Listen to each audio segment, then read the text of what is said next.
Hindi class में आपका स्वागत है। आज हम आपको भारतेंदु हरिश्चंद्र द्वारा रचित यमुना छवि जो आपका चल रहा है, 3 गद्यांश इसके हो चुके हैं। आज हम आपको चौथा समझाएंगे। चलिए शुरू करते हैं। कबहु होत सतचंद कबहु प्रगटत दूर भाजत, पवन गवन बस बिंब रूप जल में बहु साजत। मनुषसि भरि अनुराग जमुन जल लोटत डोले, के तरंग की डोर हिडोरन करत कलोले। के बाल गुड़ी नभ में उड़ी सोहत इत उत धावती, के अवगाहत डोलत को ब्रज रमनी जल आवती।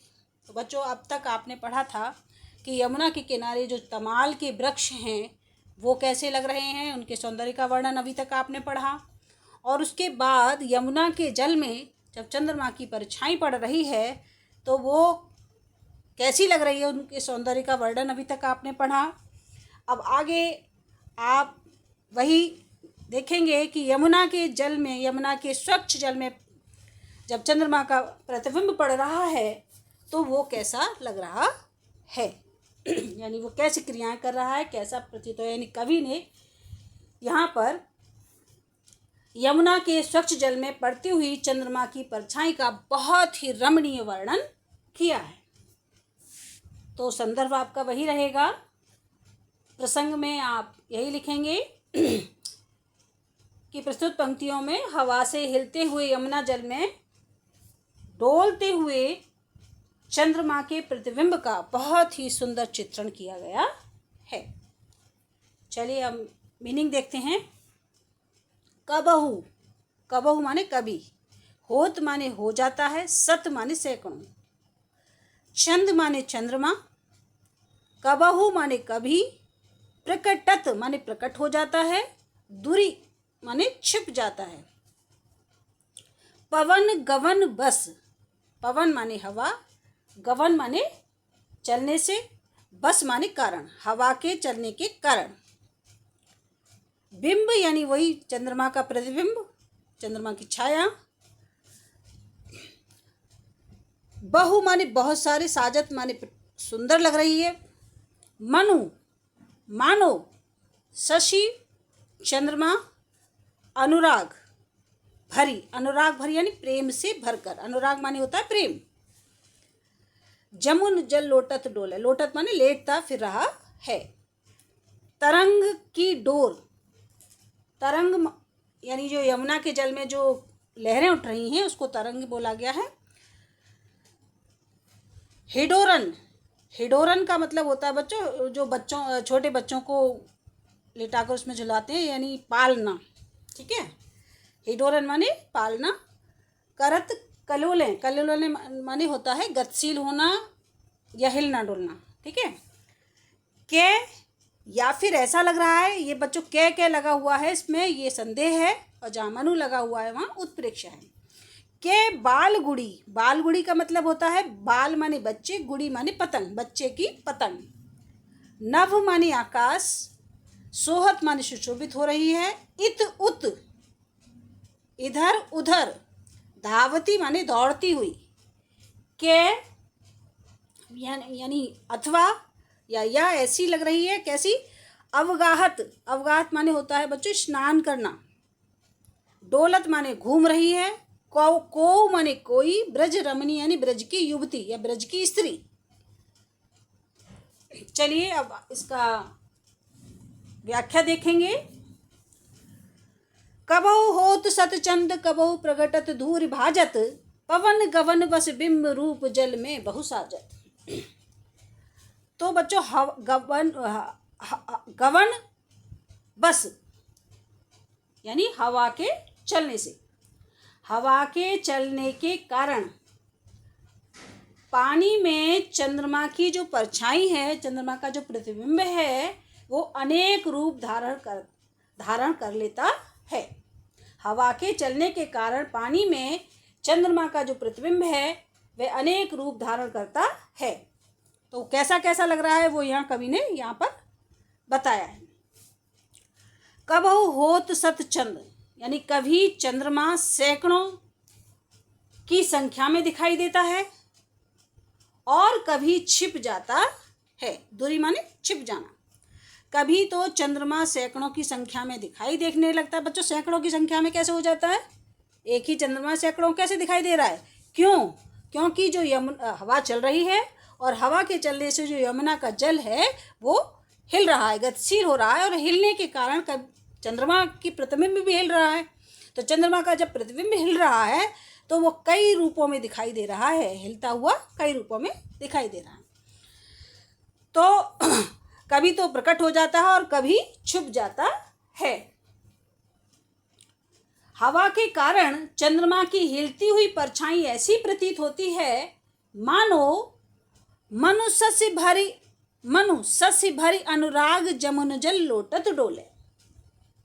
यानी जब हवा चल रही है तो हवा के चलने के कारण चंद्रमा की जो परछाई कैसी लग रही है? मानो चंद्रमा प्रेम से भरकर, अनुराग यानी प्रेम, प्रेम में भरकर यमुना के जल में लेटता हुआ घूम रहा हो। प्रेम में भरकर यमुना के जल में लेट रहा हो। अथवा के तरंग की डोरन करत कलोले। अथवा या फिर ऐसा लग रहा है मानो तरंग रूपी रस्सियों के कारण, तरंग की डोर यानी तरंग रूपी रस्सी, तरंग रूपी रस्सियों के कारण हिडोलों में गतिशील हो रहा हो। कलोले माने गतिशील होना। या फिर ऐसा लग रहा है मानो तरंग रूपी रस्सियों के कारण हिडोलों में गतिशील हो रहा है। बच्चों, जब बच्चे का जो पालना है उसको हिलाते हैं तो उसमें डोरियां बंधी रहती हैं, उसको हिलाते हैं तब वो झूलता है। तो इसी तरह से कैसा लग रहा है वो चंद्रमा? जैसे बच्चा जो है हिंडोल यानी हिडोलन में गतिशील हो रहा हो या कलोले कर रहा हो। के बाल गुड़ी नभ में उड़ी सोहत इतुत धावती। या फिर ऐसा लग रहा है मानो किसी बच्चे की पतंग आकाश में इधर उधर दौड़ रही हो। ये पतंग किसको बताया बच्चों? चंद्रमा को, है ना। यानी या फिर चंद्रमा ऐसा लग रहा है मानो आकाश में किसी बच्चे की पतंग इधर उधर दौड़ रही हो। के अवगाहत डोलत को ब्रज रमणी जल आवती। या फिर ऐसा लग रहा है मानो कोई ब्रज की युवती यानी कोई ब्रज की महिला यमुना में स्नान करके, अवगाहत यानी स्नान करना, यमुना में स्नान करके इधर उधर घूम रही है। ये ब्रज रमणी किसको बता दिया? वही चंद्रमा को। या फिर ऐसा लग रहा है कोई ब्रज की युवती जल में स्नान करती हुई, डुबकियां लेती हुई, स्नान करती हुई, जल विहार करती हुई घूम रही हो। आगे देखें। मन जुग पक्ष प्रत्यक्ष होत मिट जात जमुन जल, के तारागण ठगन लुकत प्रकटत शशि अविकल, के कालंदी नीर तरंग जितों उपजावत, तितनो ही धरे रूप मिलन हित तासों धावत। के बहुत रजत चकई चलत, के फुहार जल उच्छरत, के निष्पति मल्ल अनेक विधि उठ बैठत कसरत करत।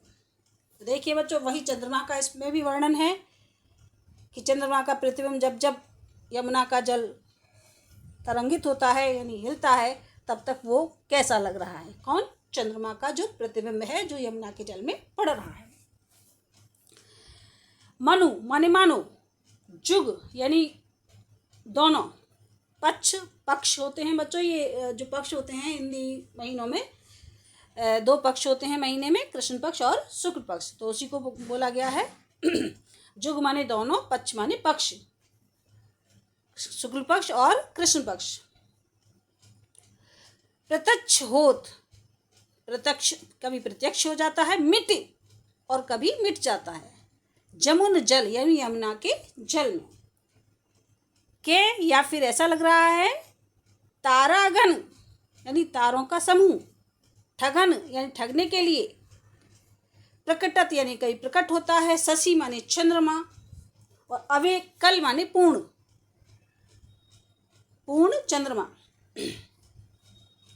के या फिर ऐसा लग रहा है कालिंदी नीर यानी वो यमुना की का जो जल है, तरंग जितो उपजावत, तरंग माने लहरें, जितो माने जितनी, उपजावत माने उत्पन्न हो रही हैं, तितनो ही धरि रूप, तितनो माने उतना ही, रूप धारण करके, तासो माने उससे, धावत माने दौड़ रही हैं, के बहुत रजत, या फिर ऐसा लग रहा है मानो कि रजत, रजत माने होती है चांदी, चकई माने वो जो चक्री चलाते हैं बच्चे जमीन पे रख के, चकई चलाते थे पहले, चलत के फुहार जल उच्छ्रत, जल की जो फुहारें हैं, उच्छ्रत माने उठ रही हैं, काय में, यमुना के जल में, उच्छ्रत माने उठना, के निशिपति, या फिर ऐसा लग रहा है मानो कि चंद्रमा, निशिपति, निशि माने रात्रि, पति माने स्वामी, रात्रि का स्वामी कौन है,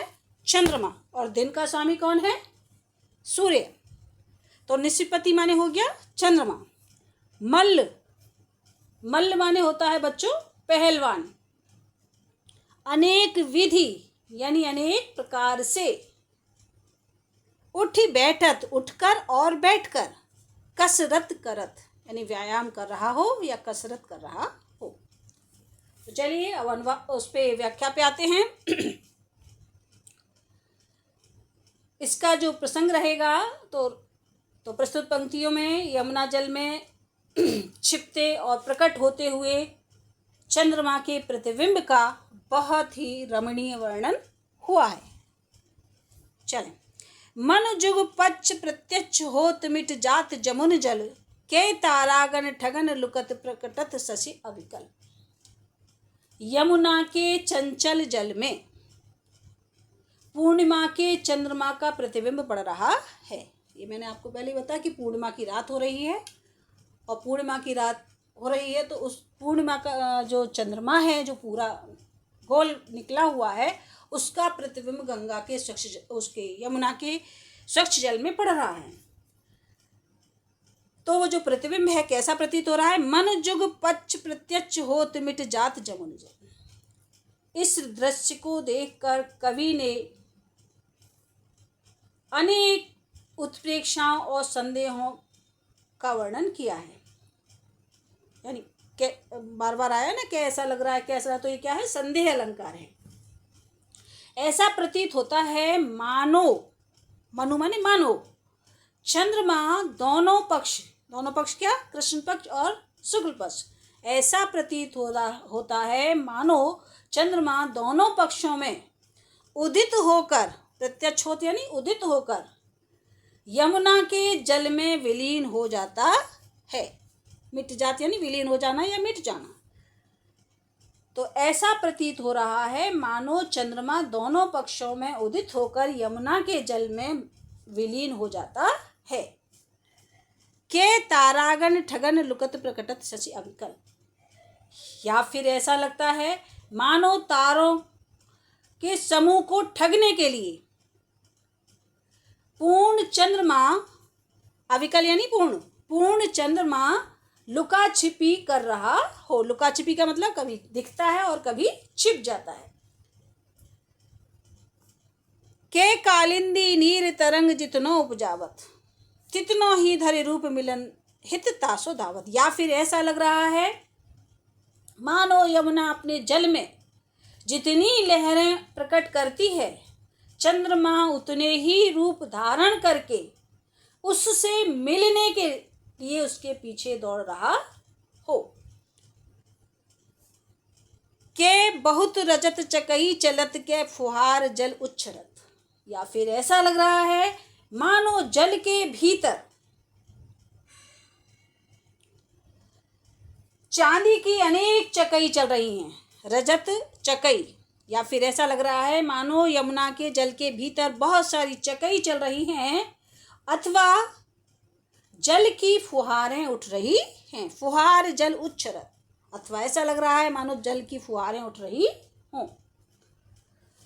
के निष्पति मल्ल अनेक विधि उठ बैठत कसरत करत, या फिर ऐसा लग रहा है मानो चंद्रमा रूपी पहलवान, पहलवान किसको बताया है, चंद्रमा को, चंद्रमा रूपी पहलवान अनेक प्रकार के व्यायाम कर रहा है, अर्थात कहने का तात्पर्य है कि चंद्रमा श्वेत यानी सफेद, सफेद और यमुना का जल काला मिलकर असीम सौंदर्य का दृश्य प्रस्तुत कर रहे हैं। तो बच्चों मैंने इसमें बताया कि इसमें 26 छंद है, भाषा इसकी ब्रज भाषा रहेगी और इसमें ज़्यादातर उत्प्रेक्षा और संदेह अलंकार का प्रयोग हुआ है। चलिए आगे देखेंगे। वेरी इंपॉर्टेंट, ये लास्ट वाला बहुत आता है एग्जाम में बच्चों, तो इसको ध्यान से सुनेंगे। चलिए। कूजत कहो कल हंस कहो मज्जत पारावत, कहो कारंडव उड़त कहूँ जल कुक्कड़ धावत, चक्रवाक कहूँ बसत कहूँ बक ध्यान लगावत, सुप पिक जल कहूँ पियत कहूँ भ्रमरावल गावत, कहूँ तट पर नाचत मोर बहु रोर विविध पंछी करत, जल पान निहान कर सुख भरे तट शोभा सब जी धरत।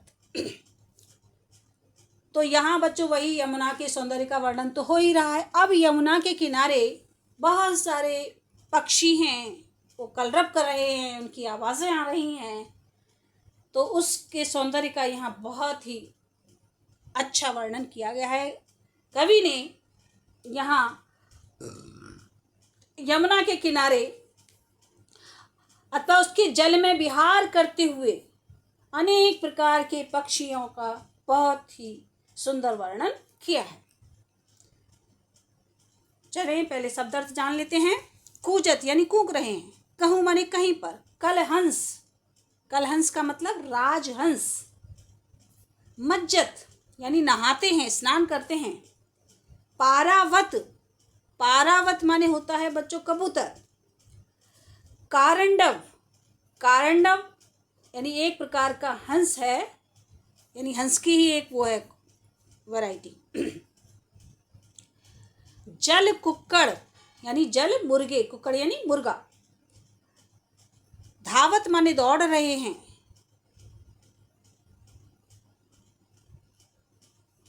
सुक, सुक माने तोता और पिक माने कोयल, रोर, रोर माने शोर करना, ये वही जो पक्षियों की जो आवाज़ है उसको रोर बोला गया है।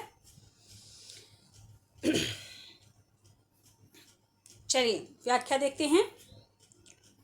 कूंजत कहो कल हंस कहूँ मज्जत पारावत, कहूँ कारंडव उड़त कहूँ जल कुक्कड़ धावत।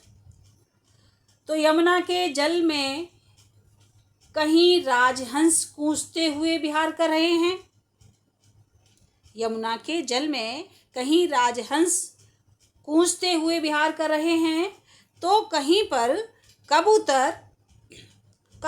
कबूतरों का समूह स्नान कर रहा है, मज्जत यानी स्नान। यमुना के जल में कहीं राजहंस कूंजते हुए विहार कर रहे हैं, तो कहीं कबूतरों का समूह स्नान कर रहा है। कहो कारंडव, कहीं पर कारंडव नामक हंस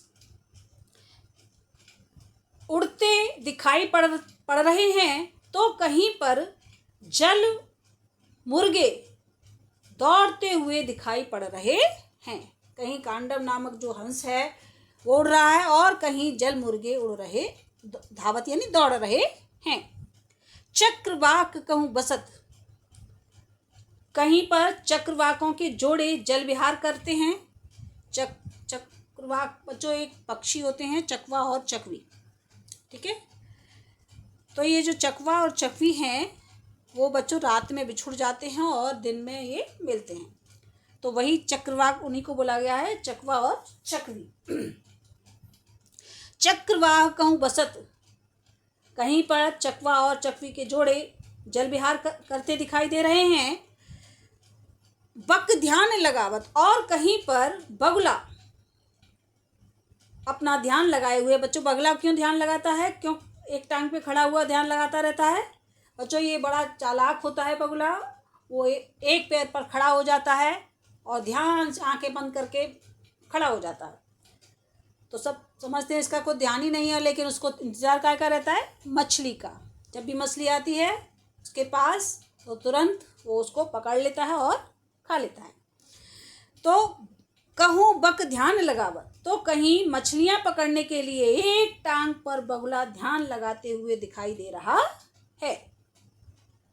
सुख पिक जल बहु पियत, सुख पिक यानी कहीं पर तोता और कोयल जल पी रहे हैं, तो कहीं पर यमुना जल में खिलते कमल समूहों पर भौरे की पंक्तियां गुनगुन करके गा रही हैं। कहूँ भ्रमरावली गावत, और कहीं भौरे गुनगुना रहे हैं।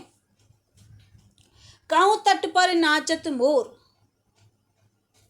कहीं यमुना के किनारे, यमुना के तट पर मोर नाच रहे हैं। बहु रोर विविध पंछी करत, और अनेक प्रकार के पक्षी कलरव कर रहे हैं, यानी रोर माने अपनी आवाज। अनेक प्रकार के पक्षी कलरव कर रहे हैं। जलपान निहान कर सुख भरे तट शोभा सब जिए धरत। इस प्रकार यमुना का जल पीते और उस पे स्नान करते हुए पक्षी सब प्रकार के सुख का अनुभव कर रहे हैं, सुख प्राप्त कर रहे हैं और यमुना के तट की शोभा को बढ़ा रहे हैं। शोभा सब जिए धरत, जिए माने हृदय। भारतेंद्र हरिश्चंद्र जी कहते हैं कि यमुना की उस शोभा को मैंने अपने मन में धारण कर लिया है। जिए माने हृदय, मैंने अपने हृदय में धारण कर लिया है। तो बच्चों, ये आज आपका यमुना छवि पूरा हुआ। इसको ध्यान से समझेंगे और इसके अनुसार ही इसके जो पद्यांश के पैराग्राफ्स हैं उनके प्रश्नोत्तर आप ध्यान से करेंगे। धन्यवाद। जय हिंद, जय हिंदी।